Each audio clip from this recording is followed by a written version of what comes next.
Podcast Game RS. Realização AD Jogos Rio Grande do Sul. Apoio Cluster Game RS, Fapergs, Famecos PUC Rio Grande do Sul, Estúdio ProHub, Radioativa Game Sounds, Berro Motion e Criativitas Studio. Salve, salve, salve! Bem-vindos a mais uma edição do podcast Game RS. Esse podcast lindo e maravilhoso que tem a pretensão de contar um pouquinho mais da história da indústria de jogos no estado do Rio Grande do Sul. Eu sou o Lucas Figueiredo, eu sou diretor de áudio da Radioativa Game Sounds. Estou aqui acompanhado do maravilhoso André Pazzi. Muito obrigado. Vamos para mais um episódio nessa, como nós estamos chamando de dizer, nessa montagem do quebra-cabeça da história da indústria de jogos do Rio Grande do Sul. E hoje, né, Lucas, a gente tem uma pecinha que ela já começa a virar para uma questão quase mais contemporânea. Então já começa a ir para um outro momento nessa trajetória que vai ser interessante pra caramba. E antes da gente começar o nosso papo, só lembrando que o podcast ele é uma parceria a produção da AD Jogos, a Associação de Desenvolvimento de Jogos do Estado do Rio Grande do Sul, do Cluster Game RS, e tem como parceria também, aproveita aí, segue tudo que é rede social aí, @ADJogos, @ClusterGameRS, @Fapergs, @Famecos.PUCRS, @Estúdio ProHub, @Radioativa Game Sounds e @Berro Motion. Aí eu te pergunto, quem são esses dois rapazes lindos que estão aqui do nosso lado? Temos Ivan e Gustavo, mas assim, eles estão... Acho que vamos fazer uma marcação temporal. Eles estão na véspera de publicar um dos seus trabalhos mais importantes. Mas a gente vai fazer um exercício com vocês, a gente vai voltar no tempo. A gente quer a história de vocês. No final a gente até dá uma pincelada no final, sobre isso, mas o importante hoje aqui é a gente dar uma conversada sobre... A gente vai fazer um exercício diferente com vocês, exatamente. Assim, ó. Então, por favor, se apresentem. Apresentem-se. Tá bom, meu nome é Ivan Sendin, sou sócio fundador da Epopeia Games, uma empresa que já está há 15 anos no mercado. A gente foi formado na Fevale, em curso de jogos digitais de lá. A gente já trabalhou muito tempo com o mercado de publicidade, depois bastante tempo com o mercado internacional desenvolvendo alguns games, e agora a gente se tornou uma publicadora voltada para PC e console, tentando pegar jogos da América Latina para lançar para o mundo. E você? Muito bem, eu sou o Gustavo Silveira, diretor de arte da Epopeia, o terceiro sócio dessa grande empresa que vem colhendo frutos e louros aí pelo Brasil afora. Coisa maravilhosa. Dupla, deixa eu pegar uma coisa legal para já e também, Lucas, a gente começar. Vamos falar uma coisa que para mim é chave. Vocês já começam com a formação na área de jogos. Sim. Então, assim, aqui a gente começa, Lucas, a gente tá vendo a viradinha da história. Tipo, avançamos uma casa da... Chegamos nos alunos. Chegamos nos alunos, entende? Avançamos uma casa. Como é que foi para vocês dois falar assim, eu vou estudar jogo? Como é que foi o momento, tipo assim, o que levou vocês a fazer isso? Teve alguma resistência de pessoal falar assim, mas você vai fazer jogo? Como é que foi esse momento de, é pra cá que eu vou? Começar. Então, eu já estudava jogos em casa, trabalhando com RPG Maker na época. Já fazia algumas coisas lá. E em 2006 teve um curso, na época da Senac, lá no Lindóia. E aí, foi um curso de 3 meses para eu ver se valeria, assim. Foi legal, foi bacana. Eu conheci o Rodrigo, que é o outro sócio da empresa. E ali foi legal para, tipo, tirar todas as ideias de cabeça e ver que games é uma coisa muito mais complexa de se produzir. E a gente fundou a Epopeia naquela época, mas não registrado oficialmente. Não deu certo, obviamente, um bando de gurizão tentando montar uma empresa. Mas aí em 2008 ele me convida, ele fala, você vai estar fazendo curso de games, vem pra cá que é legal. Eu tava quase indo para o Unicinos, mas eu não queria ir para o Unicinos porque eu odeio programação e só tinha grade de programação. Aí ia fazer a programação. E na Fevale já era um leque bem diferencial, que tem aqui também na PUC, né? Mais ou menos da mesma forma, assim. Então, eu já tinha interesse, já queria trabalhar com isso. Então foi muito fácil para mim entrar. E a minha família sempre foi de boa com isso. Sempre foi tranquila. Não entendiam bem o mercado, mas meu pai vinha da publicidade. Então ele, digamos, tinha mais jeitinho, assim, para aceitar esse tipo de mercado. E meu avô só apoiava, tá, é isso que tu quer. Então, entra e vai com tudo. Então, para mim foi fácil entrar nesse mercado. Foi difícil começar a trabalhar como empresa, né? Mas foi de boa fazer o curso. A minha história é bem diferente. Eu trabalhava com publicidade numa agência de publicidade digital, dá para dizer assim, a Rage, que era um braço da Scala. Depois a Rage se separa, fica independente. E eu comecei a trabalhar lá como diretor de arte e depois me tornei diretor de criação. E a gente começou a fazer jogos para publicidade. E nesse meio tempo as coisas foram evoluindo, o telefone apareceu em 2007, o iPhone muda toda a história dos jogos para celular. A gente começou a fazer algumas coisas ali, dali eu e o diretor de programação, a gente se desliga da Rage para montar uma empresa, que deu meio certo, dá para dizer assim. Mas a gente estava sozinho, a gente não conhecia mais ninguém que fazia jogos. E eu disse, não, a gente precisa aumentar o nosso leque de conhecimento de pessoas, né, de networking. E daí também eu via a Unicinos, via a Fevale, via a Grade. Eu já conhecia alguns professores lá, que são meus colegas de trabalho. E o Gerson Klein. E daí eu digo, vou para lá. E eu fui para lá com a intenção de conhecer pessoas. Eu aprendi algumas coisinhas no curso, uma aqui, outra ali. Mas principalmente para conhecer pessoas. E eu conheci o Ivan. Foi isso. Para chegar nesse ponto foi isso. Agora, em relação a ter barreira, não. Eu já pagava minha própria faculdade, já era dono do meu próprio nariz. Então, não tive nenhum problema em relação a isso. Tá, e que momento, então, que vocês cruzam esses olhares e dizem assim, tipo, tá... Peraí, quem bateu, sabe? deu match. Deu match. Anos depois, bem anos depois. Porque eu era a terceira turma da universidade e o Rodrigo, que era o primeiro sócio, ele era da primeira turma. Eu conheço o Pedro primeiro. O Rodrigo estava trabalhando com o Chris na Links, Luderia. Um desses nomes. Sempre mudou, então não sei mais. Links, vamos para fazer o link com o episódio. Exatamente. Vamos atrás que... Links, né? Links depois que virou Luderia, acho que uma coisa assim. E o Rodrigo falou, cara, eu não quero montar a empresa agora, deixa eu pegar mais XP que eu vou voltar. E aí eu conheço o Pedro, a gente voltava de van junto, e a gente se juntou e falou, vamos tentar tocar, vamos fazer isso aqui dar certo. Aí tinha um magrão lá da van que falou, cara, eu tenho um cliente aqui pra vocês. E a gente falou, então vamos chutar o balde e vamos tocar a empresa. E a gente começou assim. E aí, nessa época, o Pedro era programador e eu era artista. A gente era um zero à esquerda nesses dois sentidos, sabe? E a gente começou a pegar um monte de cliente, fazer um monte de besteira nos primeiros jogos. E aí eu falei pra ele, cara, tá na hora de a gente achar o programador e depois o artista. O Rodrigo volta. E aí, à medida que a gente foi feita a associação, eu já era diretor executivo, ele entra na associação com o estúdio louco lá. O nome Ghibli, mas não é Ghibli. Era Gilby. Eu não tinha... Porque o que acontece é o seguinte, depois que eu me desvinculo desse outro sócio com o qual eu montei essa empresa de games, eu tentei fazer uma jornada de lobo solitário. E foi nessa oportunidade que eu acabei entrando para a associação e me aproximando do Ivan. Já conhecia ele, de ver ele dando algum tipo de palestra ou algum talk lá na Fevale.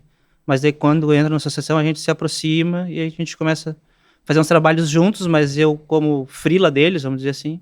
E daí a gente vai criando cada vez mais relação profissional e de amizade também. Até que eles me convidam para ser sócio da empresa. Em suma, assim, a gente de fato começa a trabalhar na empresa em 2009, 10 registra ela. Ele entra 15, 16, sabe? 6 anos depois. Porque eu entro na Fevale em 2012, 2. E o curso na época eram 3 anos e meio, então eu terminei em 2015. Então foi nessa época que ele começa a trabalhar com a gente. Acho que é 2016, meio de 2016, mais ou menos. E aí ele resolve a arte, o Rodrigo resolve a programação e a gente pode cuidar do que a gente sabe, que é de business e administração da empresa. E nisso também já estava sendo puxado um pouco para esse lado mais o Ivan diretor, digamos assim. O Ivan executivo e não tão mais o Ivan game designer. Os professores sempre falaram para mim que eu tinha mais cabeça de empresário, né? Eu nunca fui artista, programador e tal. Eu só montei a empresa e tá. Eu tenho que fazer isso, eu vou fazer. Mas eu sabia que eu não era bom nesse sentido e eu sabia que era bom em lidar com pessoas. E quando eu sou convidado para ser da associação, eu topo na hora porque eu olho assim, Israel da Aquiles, Diaste na Napalm, Everton na EasyPlay, Cristiano na Lynx. Você olha, só tá os veteranos aqui, né? Então eu vou pegar muito XP com esses caras e com isso eu vou tentar fazer com que a epopeia dê certo. Então, basicamente foi desse jeito. Aí quando eles entram para fazer a mão de obra, fica muito mais fácil para mim lidar com a associação e ao mesmo tempo com a empresa, mas pensando mais no... como se fosse o piloto do barco, né? Para navegar certinho e fazer com que as coisas dessem certo. E o meu ponto é exatamente ao contrário. Eu sabia que eu era muito bom no que eu fazia, eu queria ser empresário, mas eu era um péssimo empresário. Daí eu encontrei o Ivan para suprir essa falta na minha empresa. Pois, complementando, o Everton fala muito da gente, que a gente chama mosca branca, assim, porque somos 5 sócios hoje e tem o tripé, né? O Rodrigo é game design, o Gustavo a direção de arte e o André a programação, e eu e o Pedro fica com a administração e eu com o business. Então, tudo que precisa para uma empresa básica tocar, a gente tinha como sociedade já. Tá dentro da sociedade.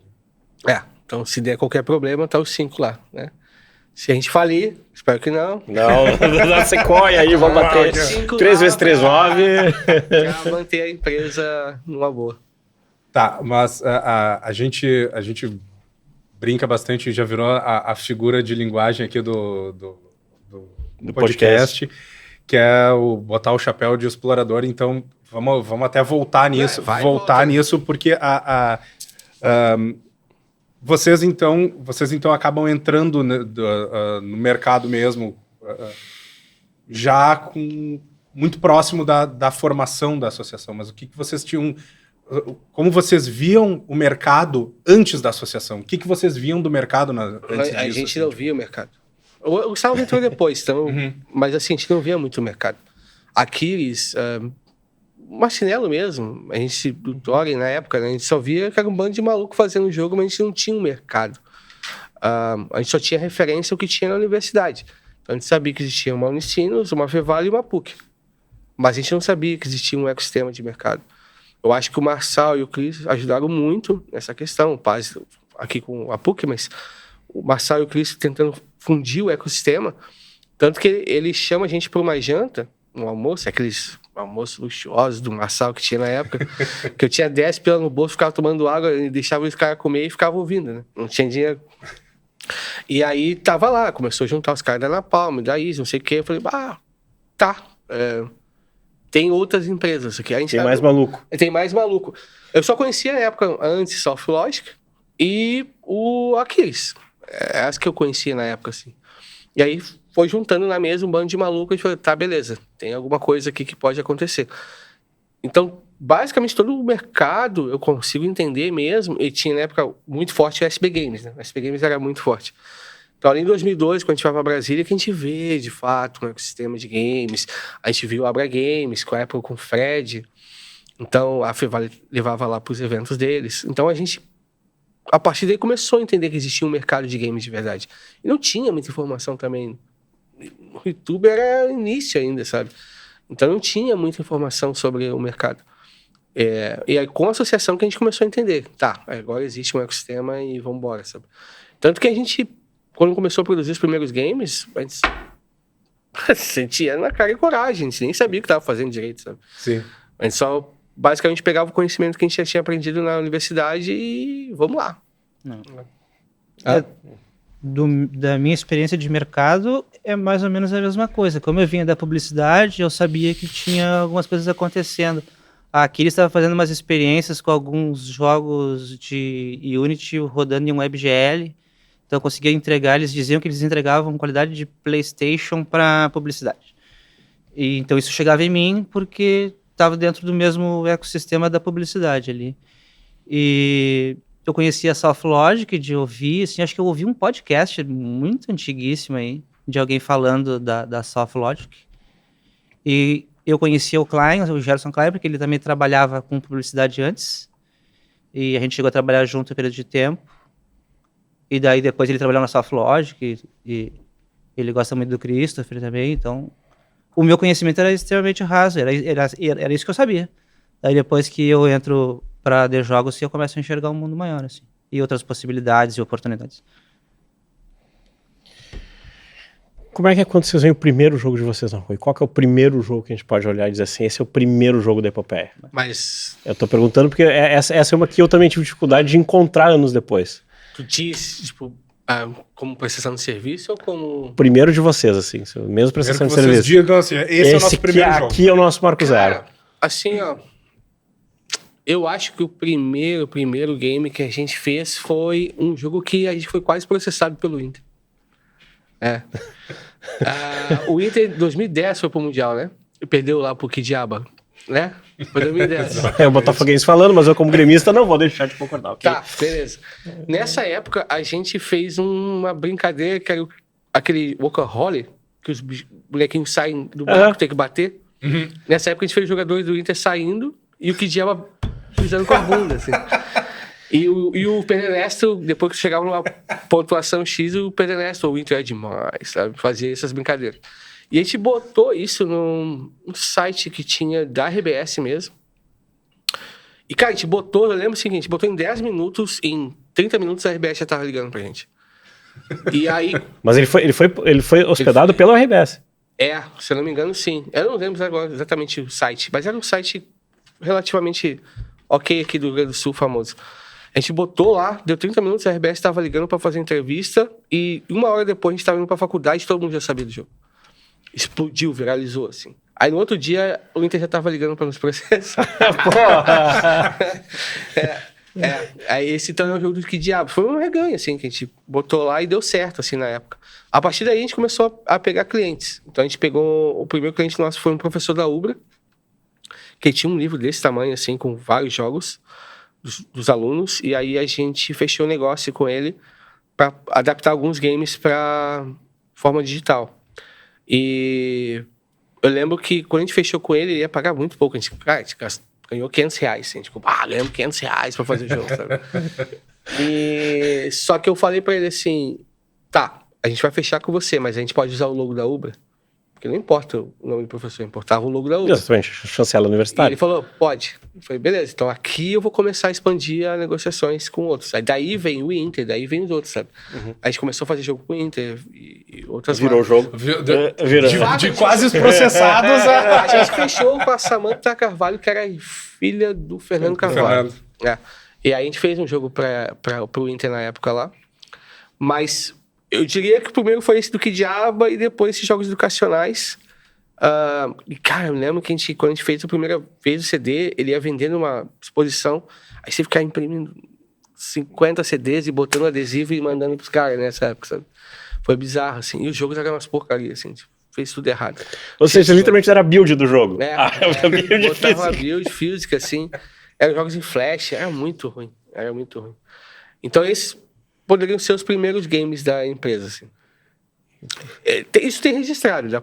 Se tu botar Que Diabo, tem no YouTube o vídeo disso. Até hoje. Tá, e o primeiro daí é autoral, bem... Autoral tem um que ninguém conhece, que é o Emotion, que é um jogo bem malucão que a gente fez. Um jogo, na época tinha uma história de 2012 de apocalipse, explodir o mundo, de novo, esse papo. A gente criou uma ideia, fez um jogo ali, um arcade, que até hoje está na Steam, mas a gente não colocou como nosso nome. Mas o primeiro que a gente considera é o Win, que é um jogo de puzzle game. Aí é onde ele entra. Pois é. Daí, quando eu conheço os guris, eu cheguei a fazer alguma artezinha para esse jogo da Unicinos, eu acho, que eram umas coisas de encaixar uns blocos, para fazer uns negócios. O sistema que a gente tinha isso. E dali, eles já tinham a ideia do IN, mas ele tinha um visual completamente diferente. Daí o Ivan disse, cara, faz umas telas aí pra ver como é que seria a tua imaginação em relação ao como é que a gente poderia vestir esse gameplay. E daí eu fiz, e eles adoraram. E daí eu digo, tá, então agora vamos botar isso aí pra funcionar de verdade. E daí a gente transformou uma ideia de gameplay e 13 screenshots num game, assim. E é o jogo que a gente usou depois como laboratório, né? Tanto pra lançar na Steam, entender como abrir loja, depois como fazer porting e colocar no Nintendo Switch e no Xbox. Tem uma curiosidade sobre esse game, que ninguém sabe, na real. Eu Você sei. viu aqui primeiro. Quando a gente produz o Win, a gente, antes do Gustavo entrar, a gente mostra pra Sony. E a Sony ama o jogo. E eles falaram, vamos lançar isso aqui exclusivo pro PSP. Só que a gente, na época, era 2 pessoas. E a gente não conseguiu ter capacidade pra fazer, basicamente. Mas, a partir dali, a gente entendeu. Tá, a gente tem potencial pra fazer jogos pro mercado. Então, quando o Gustavo entra, já foi pra dar toda uma repaginada no Win, assim. Mas, em 2015, a gente mostra pra Sony, a Sony quer, fala, vamos sair pro PSP. Acho que era o PSP. E Mas acabou não saindo. Era o Mike. Era o Mike Foster. E a gente falou com ele esse ano de novo na Games. Exato. Muito louco isso. E ele se despedindo da Sony, né? E falamos com eles agora num outro lugar, né? Isso é louco. Em 2015 a gente senta a primeira vez com o Mike. Eu sento no hall de um hotel, porque ele tava muito ocupado. E ele falou, tá, tenho 10 minutos pra falar contigo. E aí eu apresento o Win e falo, legal, eu quero esse jogo, vou botar no PSP. Ótimo. Era o Vita, acho que na época. 2000 e... PS Vita? Eu não sei. Pode ser o Vita. Era o mobile deles. Era o segundo mobile Vita, o Vita. Então é isso. E aí, esse ano, quando a gente vai pra Games com Latam, 10 anos depois, a gente senta aí de outro jeito, né? Vocês publicaram o Mullet, então... O que vocês querem dessa vez? Agora vocês têm tempo pra publicar. Aí, como é que é da conversa de saguão de hotel? Foi pra... Vamos agendar uma reunião. Vamos agendar uma reunião. E a secretária vai... O que vocês querem dessa Parou vez? uma limusine na frente do hotel que a gente tava hospedado, nos pegaram, foi muito legal. Hoje Não, mentira, não, isso não aconteceu, não. Hoje eu acho que Mas vai era o ser Black.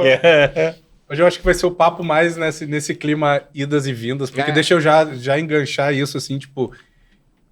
E o momento da virada de chave pra virar uma publisher, pra começar a fazer a publishing. Badapé, a gente começa a dizer assim, tá, essa coisa, como é que vocês veem essa hora de crescer tipo assim, puf, jogar mais um braço? Cara, eu vou falar bastante aqui. Fala, cara, eu complementando. vou fazer o seguinte, eu vou pegando os ganchos e vou entrando. Isso. Palavras-chave. Sim. E aí Cara, quando a gente lança o Win, em 2018, a gente, logo em seguida, dá uns 2 meses, a gente lança um segundo game chamado Boros, que é um jogo de multiplayer cooperativo. Esses 2 games foram nada mais para testar Steam, Xbox, Nintendo, tudo que a gente podia aprender. Quando a gente faz o Gaúcho, começou em 2021. Então a gente já tinha 11 anos de mercado, 11 anos de experiência e pelo menos uns 4 lidando com consoles e PC. E a gente começa a aplicar todo esse conhecimento no Gaúcho.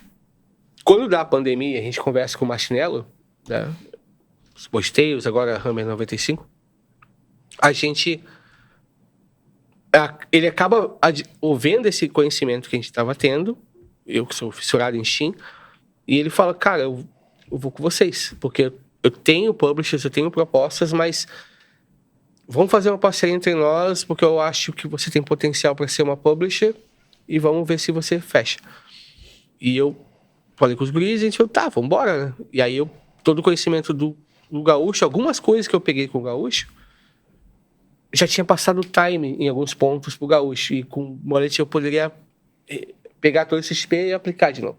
E aí quando eu aplico no Mullet e dá certo, eu falei, opa, Oi? Tem coisa aí. Tem coisa aqui. Claro que o jogo é muito bom, Sim, a gente só ajudou um pouco mais.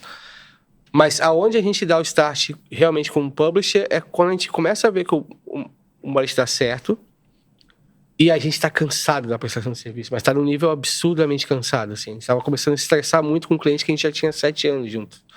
E em março de 24, a gente corta o último contrato e fala, a partir de agora vamos viver só de publicação, porque depois todo o conhecimento que a gente pegou com o Mullet, eu reapliquei no Gaúcho. E também deu certo. E aí a gente começou eu acho que a gente tem noção do que a gente está jogando. O dia que pra mim foi marcante foi quando, na Gamescom Latam, há 3 anos atrás, a gente conversou com o David da Half Fury. A Half Fury é uma publisher famosa no mercado. E eu cheguei pro David e falei, cara, se fizer assim, vai acontecer isso? O que tu acha disso? O que tu acha disso? Aí no final ele toca no meu ombro assim e fala, Ivan, sabe o que eu acho? Que tu sabe tudo as respostas e tu só quer confirmar. E aí eu falei, tá, e tu acha que eu tô certo? Ele falou, cara, tu sabe muito mais do que tu tá imaginando que tu sabe. E aí aquilo falou, beleza, então eu acho que a gente tem uma noção legal, vamos com tudo. Mas aonde a gente digamos, corta O cordão umbilical. da prestação foi em março de ano 24. E aí a gente se foca 100% no que a gente tá fazendo hoje. E tá dando certo, por enquanto. Isso é uma outra coisa interessante de falar, porque a gente tinha uma parte da equipe, não é o tamanho da equipe que a gente tem hoje, mas a gente já tinha pessoas trabalhando conosco, que estavam dedicadas a essas prestações de serviço. E o Gaúcho não vinha ganhando velocidade, porque estava praticamente eu e o André trabalhando no jogo. Pelo menos uns 2-3 anos foram só 2-3 pessoas trabalhando. Eram poucos gaúchos. Bem poucos gaúchos. Um gauchinho e um gauchão. Quando a gente resolve dar esse peitaço, a gente libera a equipe que a gente tinha, que já era competente fazendo a prestação de serviço, e a gente consegue botar a força de trabalho no Gaúcho e fazer ele acelerar bastante. Se a gente continuasse trabalhando naquele ritmo, a gente não ia estar lançando o jogo amanhã de dia nenhum. E deixa eu pegar uma coisa, tentando fazer uma brincadeira do tempo com vocês. Quando é que vocês olham e falam assim, peraí, a gente tem um puzzle, a gente sabe micro coisas. Quando é que vem o start do Gaúcho? Quando é que vocês olham e falam assim, se a gente faz um jogo assim, como é que é a Inception do Gaúcho? Posso? Pode, mas depois eu quero falar uma coisa.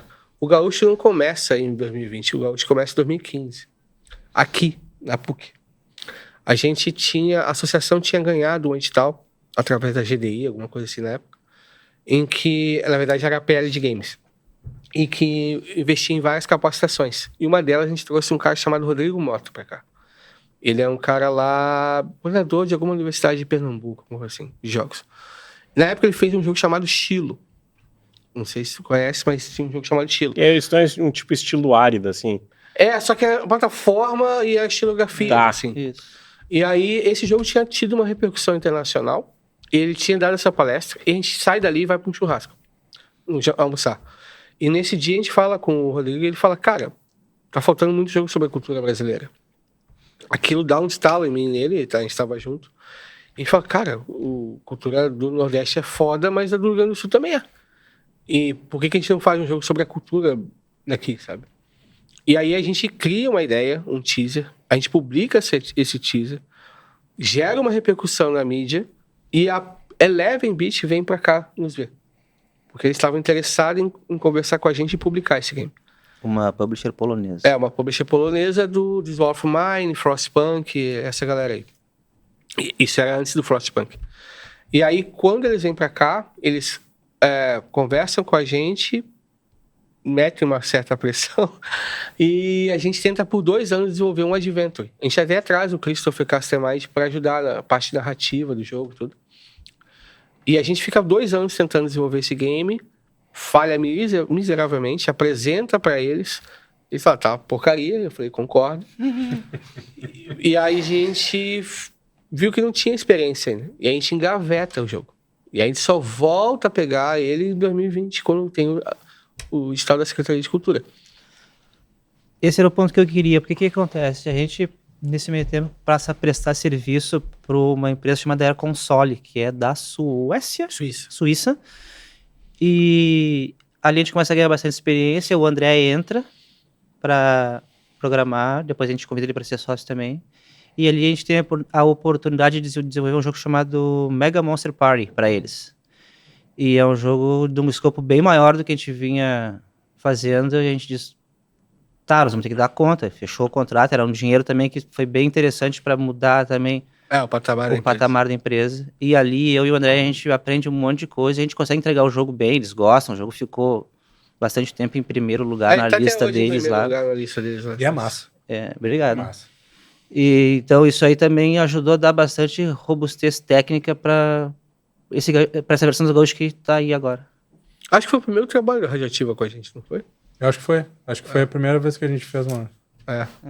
Mas enfim, foi assim, aí que a Secretaria de Cultura, basicamente, com aquele edital, incentiva a gente a produzir o jogo. Só que a gente já tinha 6 anos de bagagem, várias experiências a mais, e tanto que quando a gente bota a ideia, a gente fez todo um estudo de várias tags da Steam. Forex, Survival, Bando, sei lá, Advento. Então, quando a gente ataca o Farm Simulator, casava com a estética do Gaúcho, tudo, mas a gente, primeira vez que a gente falou, tá, é o nicho que a gente vai atacar pro mercado. Não era mais pensando em jogo, era pensando em produto para o mercado. Estratégia. Estratégia, sabe? Claro que ele foi se desenvolvendo, evoluindo do que ele é hoje. Mas foi a primeira vez que a gente pensou realmente, vamos parar de fazer jogos só porque a gente quer e vamos fazer alguma coisa que o mercado necessita, de alguma forma. E acabou fazendo o Gaúcho desse jeito. Eu não sei se eu consegui responder a pergunta. Não, mas exatamente. Tá aí o nascimento do Gaúcho. Basicamente. E no YouTube tem a versão primeira, é o Pago o nome. Isso. Isso. Era um adventure naquela época, bem low poly, assim, que ele fez. Eu mostrei o trailer pra algum dos guris essa semana aí, dessas conversas que a gente tava tendo. Essas curiosidades que pinta, né, do jogo. Mas dá assim em 2015 e acaba, de fato, produzindo em 2021. Também até com essas referências, a Oca com Árida, né? Eu acho sempre importante ressaltar essa galera que fez alguma coisa antes, assim, sabe? Pra gente estar onde a gente está, teve um passado, né? Que evoluiu isso. Então, foi importante para mim citar a Oca e o Rodrigo Conchilo. E até então, buscando, mais uma vez, o pessoal vai, o pessoal volta, o pessoal vai, o pessoal volta. Confundiu.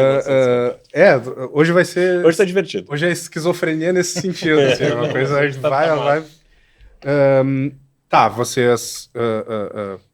Vocês começam entram na universidade como alunos ali, e vocês têm pessoas próximas de vocês ali, o próprio Cris, sabe, tem professores próximos ali, que começam até direcionar trabalhos para vocês também, assim, tipo, e a importância disso também para vocês cada vez mais, tipo, essa galera, eu quero fazer jogo mesmo, é o que eu tô querendo fazer, poxa, tem galera aqui que pode apoiar, e daqui a pouco como isso levou daqui a pouco a organização do mercado para a criação da AD-Jogos. Tipo assim, vamos formar uma associação, porque, enfim, como é que foi isso para vocês, assim, como é que foi esse contato? Na faculdade, eu era, assim, eu não era destaque em nada, em termos técnicos, mas era o cara que o Cris, o Marçal, o Ed, enfim, vários professores olhavam assim, esse guri tem uma coisa diferente para a empresa, para ser empresário. Quando o Marçal e o Cris juntam essa galera e traz a gente, eu nem sabia o que era uma associação. Eu tava ali só por... Beleza, tamo junto aqui. O que é isso? Vou aprender com esse pessoal. Vou aprender e tal. E aí, quando eles me fazem a proposta, tu não quer ser o diretor executivo? Na minha cabeça, eu falei, cara, eu vou fazer duas coisas com isso. Vou ficar rico. Com Diretor, vou ganhar muito dinheiro. Exatamente. Eu tinha duas situações ali. Uma era aprender com a galera, porque eu, como diretor, eu conseguia adquirir conhecimento mais rápido conversando com essa galera para aplicar isso para minha empresa. E a segunda, eu queria, de alguma forma, ajudar a fazer o mercado gaúcho crescer e eu, de alguma forma, marcar o meu nome na história do mercado gaúcho.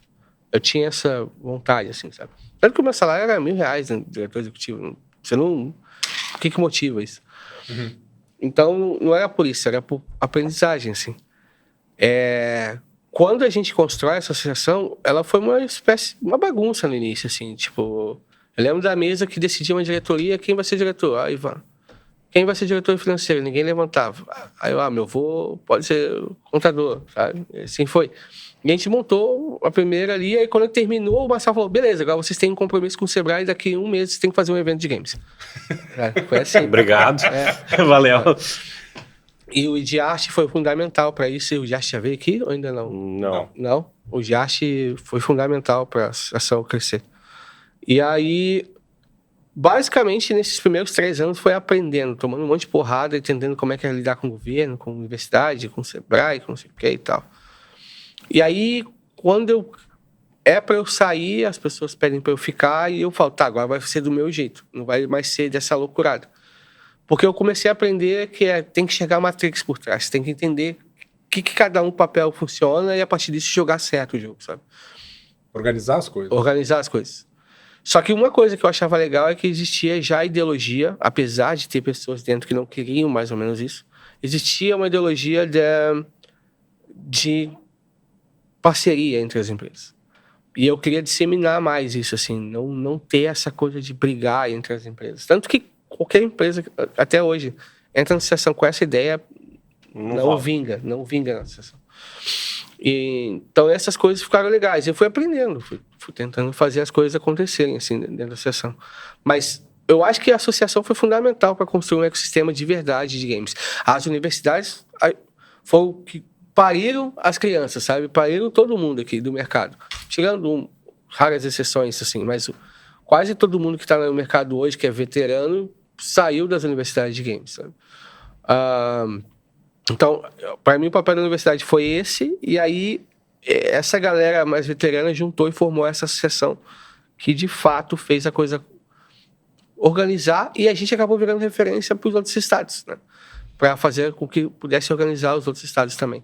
A gente está, na minha visão, muito à frente nesse ponto, mas eu acho que sem a associação a gente jamais teria um mercado de games aqui no Sul, não no sentido coletivo, seria muito individual e ainda assim muito pouca empresa, porque eu acho que várias ações da associação com as universidades foram fomentando novas empresas. Criando também. novas empresas. Porque aí vai virando referência, aí vai... Acho que é por aí. Nem sei se eu respondi a pergunta, às vezes eu fico falando. Cara, às vezes eu quero mas é isso, só falando. Assim. Mas é isso, cara. Eu não canso de dizer aqui como eu me sinto privilegiado de estar participando dessa construção desse podcast, porque é muito massa a gente estava gravando com os professores, agora gravando com alunos, sabe? E tu vê justamente a visão tanto de alguém que está desde o início do mercado, como alguém que ajudou a construir uma coisa que foi muito importante para o desenvolvimento do mercado. E, pô, muito obrigado, assim, muito obrigado, sabe? Porque Muito de nada. Esses papos são sensacionais. Cada um de nós foi fundamental para algum ponto aqui do setor. Deixa eu pegar o caminho do Lucas e fazer uma brincadeira com vocês. Vocês já estão desenvolvendo quando a gente já tem o começo do mobile. Eu lembro de lá atrás olhar algumas vezes e tipo assim, o sonho de fazer uma coisa para um console. Como é que foi quebrar essa barreira e conseguir começar a produzir para console? Que era uma coisa, não digo quase contramão, mas um movimento diferente do que todo mundo olhava. Mobile. Como é que vocês conseguem chegar nesse sonho? Tipo, não, a gente vai fazer console mesmo, a gente quer fazer console. Que era um universo, assim, bem, bem difícil pra gente aqui. Fala um pouco, eu tomo mago. A gente... Esse momento é um momento da história que eu ainda não tô com eles, então eu tenho uma visão da coisa e depois a gente vai acabar fundindo ela, porque a forma de experimentar o mobile nunca me interessou muito, assim, eu nunca gostei muito de lidar com ele. E daí, quando a gente se junta, a gente... Mas a tua empresa, tu fazia o jogo para mobile. Sim, mas talvez ali foi onde eu descobri que eu não queria. Exatamente. Onde pegou o ar. Não é o que eu quero. E eu acho que uma das grandes coisas que fazem a gente permanecer no PC e depois ir para console é a questão financeira, a forma de lidar com a renda do mobile. Não é premium, né? As pessoas não pagam pelo jogo. O jogo o negócio é mais complexo. O free-to-play é mais complexo. É uma forma que a gente não gosta muito.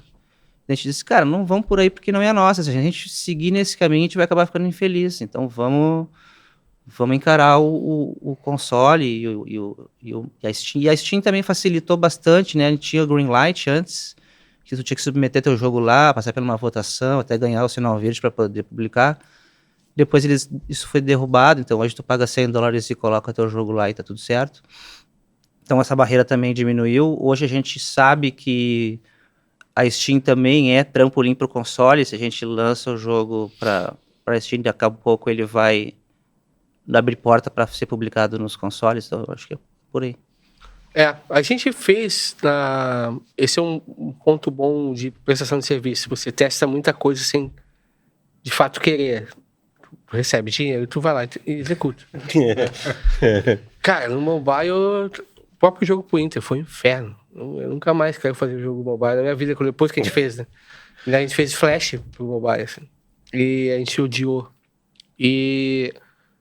Cara, a gente ainda era uma geração que não consumia celular, né? Todo mundo que era PR consumia PC, console. Mais console até do que PC.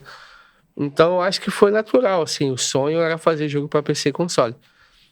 Eu acho muito legal a gente ver hoje a nossa situação em que a gente consegue viver disso e olho para o lado e várias empresas queriam a mesma coisa e só algumas nesse momento ainda estão nessa situação. Espero que atinja outras, mas nunca pensamos em mobile, sabe? Várias vezes tem discussões com o Everton lá atrás e eu falava, meu, tu é louco trabalhar com mobile. E ele, tu é louco trabalhar com PC. A gente pega no próximo episódio e faz o reverso dessa história. Que é o próximo com o Everton. O próximo é com o Everton, né? Mas hoje, enfim, a gente sempre gostou de PC e console e honestamente não vai mudar isso. Se especializou nisso. PC Master Race Feelings nesse momento. Cara, mas... Tanto assim, por exemplo, o Gaúcho, a gente tá nesse momento, inclusive com a própria EasyPlay, conversando para ser uma parceria de sair no celular. Mas eles trabalham nesse jogo. A gente não. A gente só olha, tá legal, não tá, sabe? Deixa aqui. Aprova o porte ou não. Não é com a gente. A gente é PC e console e vai ficar assim. É outro desenho. Eu tô pensando visualmente. Ele falou do Greenlight, tem uma curiosidade que eu descobri na Games com o Latam, conversando com a galera da Steam. Não sei se você sabe disso, mas o Greenlight foi feito só porque eles não estavam aptos ainda com um time forte de sistema para construir a loja que eles deveriam. Então, eles só fizeram o Greenlight por isso. Eles assumiram lá, cara, até uma pessoa perguntou, vocês vão fazer o Greenlight? Não, a gente só fez aquilo para poder segurar uma galera que queria lançar jogo lá, até a gente ter o time criado. Hoje é um dia também que as coisas precisam ser todas mais dinâmicas. Hoje é diferente o rolê. Hoje tá sendo tudo mais diferente. E chega um momento que, inevitavelmente, a gente entra no programa de fofoca e variedades. Marília Gabriel, clima porquê. Um monte de óculos. Qual foi, agora pessoalmente, começar essa com o Gustavo, Vamos lá. foi o jogo que te instalou de tipo assim, eu quero fazer isso, eu quero fazer jogo. Pra cá acabou. Que tu jogou na tua vida, o teu jogo favorito, a coisa que, sei lá, tipo... Quis te botar nesse caminho. Essa pergunta, ela sempre aparece e ela é curiosa, porque eu sempre dou uma resposta que choca as pessoas. Eu não jogo. Perfeito. Eu joguei bastante tempo da minha infância, adolescência, pré-adolescência. Mas como eu já sou uma pessoa que tem uma certa idade, eu joguei outras coisas. Eu joguei MSX, joguei muito Hot Beat, joguei muito... Mais uma menção MSX neste podcast? Exatamente. Eu tive uma Amiga Commodore 500, que era sonho de consumo de uma galera. Eu só tive um videogame na vida, que foi um Super Game, que era um genérico da CCE pro Atari. Mas, assim, jogos bem marcantes. Out of This World, que chegou a sair, rodava no Amiga, depois chegou a sair para Super NES. Prince of Persia eu achava um absurdo também. O primeiro. Claro, o primeiro. Na tela âmbar. Porque por ser com rotoscopia, né? É de um francês que fez, acho que rotoscopiava o irmão. Era um negócio bem louco. Então tinha uma qualidade técnica legal, assim. E eu tenho muito carinho pelo Hero do Atari também, que acho que é um dos primeiros jogos que tu consegue ter percepção de level. Que não é só um gameplay, um loopingzinho que fica repetindo infinitamente. Tu conseguia começar a entender avanço. Então essas coisas me chamavam bastante atenção, assim. Mas hoje eu não jogo quase nada moderno. Nossa, tá tudo... Isso é uma resposta completamente válida e maravilhosa, cara. Isso aí. Já te prepara, já. Mas assim, eu acho legal, é mais uma menção MSX nessa mesa. Então, exatamente. Tipo assim, eu tô muito feliz porque, tipo assim... Quem foi o outro velho? O D'André e o Christian da Rockhead. Tá? E eles realmente são velhos. Mas... Cara, o meu caso foi assim, a primeira lembrança que eu tenho de PA é jogando Mega Man no Phantom. Eu nunca tive Nintendinho, tive Phantom, né? E até hoje lá em casa. Então, Mega Man era mas aonde eu jogava muito Super Nintendo e tal, mas quando eu joguei o Ocarina of Time e o Mario 64, eu falei, tá, isso aqui é surreal. O que esses caras fizeram é surreal. Eu nunca fui sonista, eu nunca tive Play. Então, eu jogava em locadoras, mas geralmente era futebol, essas coisas. A minha franquia favorita é Pokémon. Eu gosto muito do Pokémon. Mas eu sei que o Pokémon é extremamente limitado em termos de produção de jogo mesmo. Mas os jogos que me encantaram foi o Ocarina e o Mario 64. Esses são outro nível, assim, pra mim. E eu guardo com carinho até hoje. E pra mim, eles são atemporais. Eles funcionam até hoje. Jogando ainda são muito bons, assim. E sou mais nintendista, então. E esse eu acho que uma coisa que impactou muito na epopeia. O próprio Gaúcho. A gente tem muito a pegada na Nintendo. A gente gosta muito de jogos com juiceness, o gameplay gostosinho, sabe? É mais relevante o game design do que a estética, sabe? Pra nós. Então... Justo no jogo tem uma estética Mas, super pois é. característica que é o gaúcho. Mas isso, bate mas o isso é olho. uma coisa super relativa, porque tu dizer assim, não, a gente não se preocupa tanto com a estética, só que é isso, pelo amor de Deus, é uma coisa visualmente muito agradável, muito reconhecível. Não, a função deles foi a estética. Convenhamos, um gênio.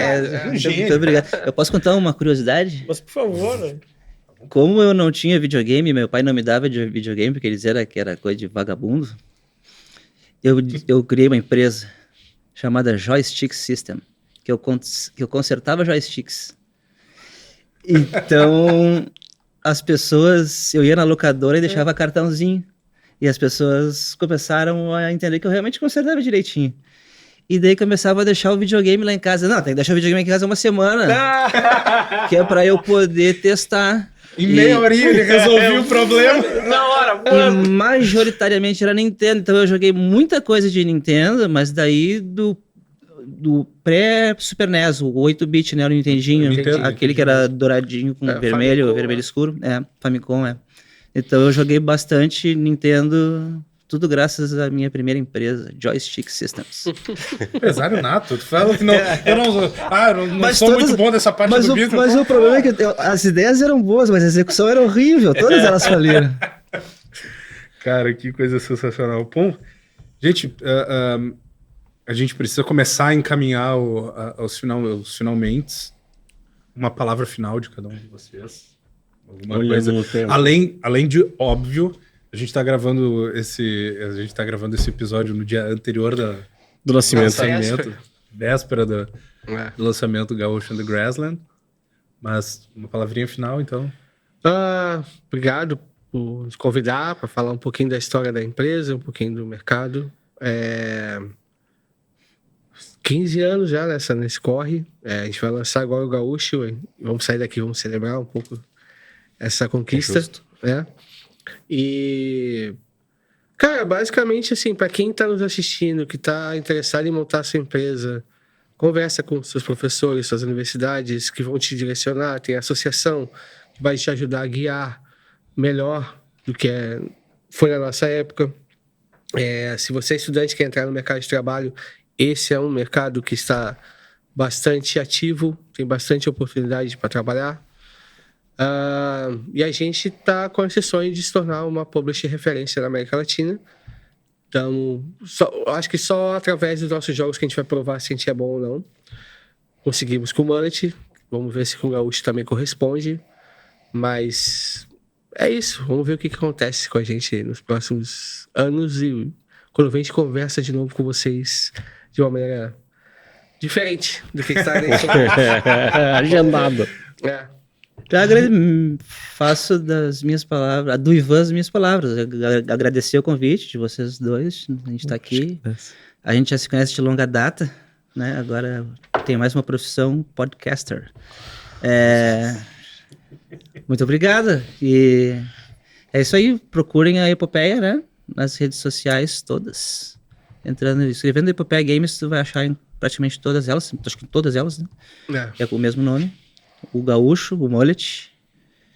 Quem estiver ouvindo no futuro, compre. Né? E...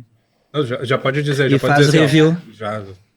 Já pode dizer assim, compre e faça o review. Compre batom. Não, compre o Gaúcho. Exatamente. É isso aí. Isso der da idade. E review é legal, deixa em review. Seu Pazzi.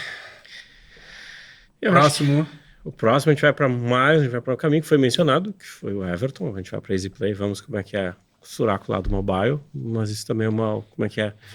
Vamos ver No próximo a gente vai ver o Everton dizendo que o Ivan é louco. Porque é PC Master Race. A gente vai fazer a contraparte do caso. Sim. A contraparte disso. E é isso então, galera. Não se esqueçam de nos seguir, de dar o joinha, de curtir tudo que a gente está fazendo, porque isso ajuda muito a divulgar esse trabalho e é muita... Pode ser uma certa prepotência, mas enfim, é uma intenção nossa contar um pouco dessa história, contar um pouco do que é o mercado, como esse mercado surgiu. Mais para frente, enfim, futuros capítulos virão contando essa história maravilhosa. E vamos lá, né? Lembrando sempre, AD Jogos RS, Cluster Games RS, Fapergs RS, Famecos.pulc RS, Estúdio ProHub, Radioativa Game Sounds, Berro Motion, vão atrás de tudo. Epopeia Games. E eu ia dizer Gauch and the Grasslands, que eu acho muito legal o nome em inglês. E vamos nessa. Até a próxima. Obrigadão. Valeu, obrigado.